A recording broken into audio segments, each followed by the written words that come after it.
Buenas. Hoy quiero contarles una historia de la Biblia, obviamente. Bueno, no tan obvio. Es una historia que ocurrió hace unos 3000 años, antes de que Israel tuviera reyes. Israel pidió rey en un momento para parecerse a las naciones paganas, a las que los rodeaban. Pero hasta ese entonces Dios pretendía ser su rey. Ellos no hacían las cosas bien, constantemente estaban apartándose de Dios, caían en manos de sus enemigos, clamaban a Dios, como muchos de nosotros, en los momentos en que las papas queman, nos acordamos del Señor. Hay un dicho que siempre me decía mi mamá: vos te acordás de Santa Bárbara cuando truena, ¿no? O sea, cosas que no tenemos incorporadas a nuestra vida cotidiana suelen ser nuestro bote salvavidas en los momentos de crisis. Y así era Israel. Los enemigos los oprimían, ellos clamaban a Dios.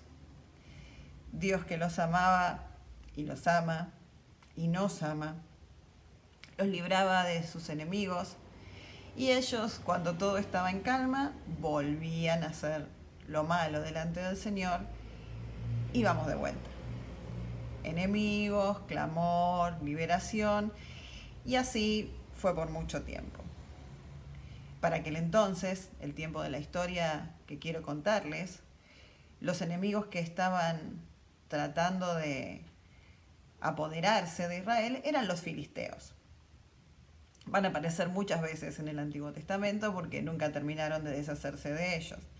Una de las historias más conocidas de la Biblia, David y Goliat, hace alusión a un conflicto con los filisteos, justamente. Pero aquí todavía no estaba David en escena, ni Saúl, y por alguna razón el pueblo de Israel fue a batalla con los filisteos. Y cuando la batalla arreciaba y todo se ponía peor, Ofni y Fines, hijos del sumo sacerdote Elí, y también sacerdotes, decidieron, a modo de amuleto, traer el arca del pacto al medio de la batalla. El resultado fue caótico. No solamente murieron muchos de los israelitas, porque la batalla igual se perdió. Entre ellos murieron Ofni y Fines. También murió Elí al enterarse de la muerte de sus hijos, y su nuera, la esposa de Ofni, embarazada a término. Frente a toda esta crisis se le presenta el parto, nace su bebé, un varón, al que le pone Icabod por nombre. Traspasada es la gloria de Israel, y ella también muere en el parto. Pero lo más trágico, desde la perspectiva religiosa, si se me permite usar el término, de esta historia, es que el arca del pacto fue capturada.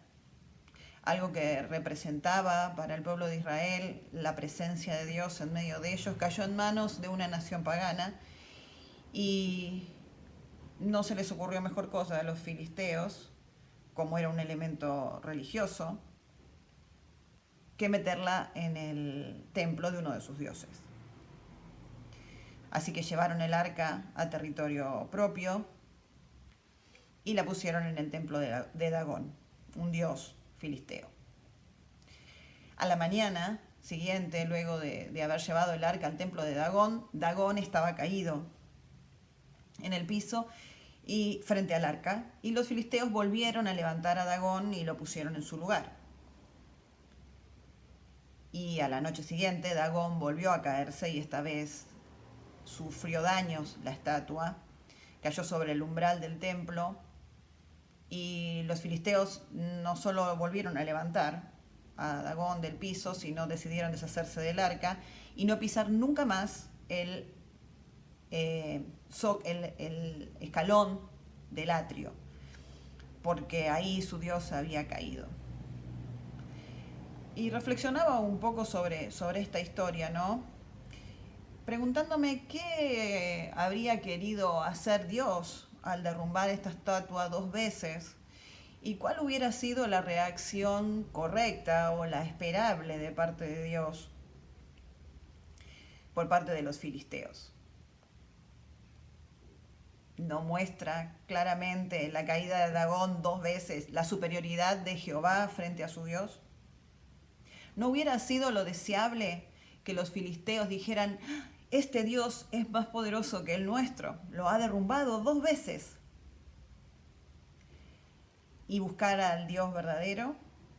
Probablemente sí, eso es lo que Dios pretendía. Dios no entra en competencias, ¿no? Pero déjenme usar el término. En esta competencia entre Dagón y Jehová, 2 veces ganó Jehová. Pero los filisteos no lo entendieron. No entendieron que Dios estaba tirando eso. No entendieron que el poder de Dios era mayor que el poder de su ídolo y que seguramente lo que estaba esperando el Señor de parte de ellos era una rendición, no militar ante el pueblo, sino espiritual ante Dios. Y pensaba, ¿cuántas cosas en este tiempo se han caído alrededor nuestro? Tantas cosas que teníamos bien establecidas, puestas en sus estantes, en sus pedestales. Cuántas cosas que para nosotros eran verdaderamente valiosas y representaban algo significativo en nuestra vida y en este tiempo han caído. Seguramente ya estarás pensando en alguna. ¿No pensaste tal vez que es Dios quien te la está tirando? ¿No se te ocurrió pensar que si se cayó no debía haber estado nunca en ese altar o en esa posición? ¿No se te ocurrió pensar que Dios está tratando de mostrarte algo al derribar una y otra vez tu estatua del estante?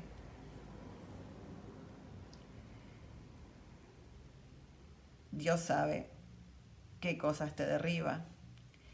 Y sabe también que te las va a tener que derribar varias veces, porque como los filisteos y humanos que somos, volvemos una y otra vez a levantar cosas que no deberían estar colocadas en un altar.